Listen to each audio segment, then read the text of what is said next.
Nagsasawa ka na ba? Kakaban sa kay Alpha na Meta ngayon sa video na ito ipapakita ko sa inyo kung paano tapatan sa XP lane ng Alpha. Pag Alpha XP lane ng kalaban mo pwede mo i-pick si Thamas.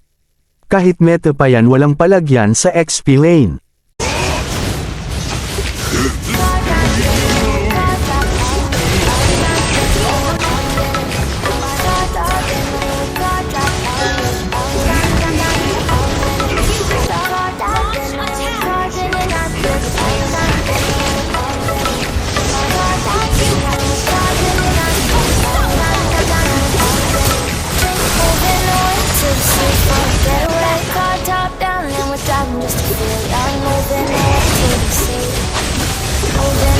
Can't you see?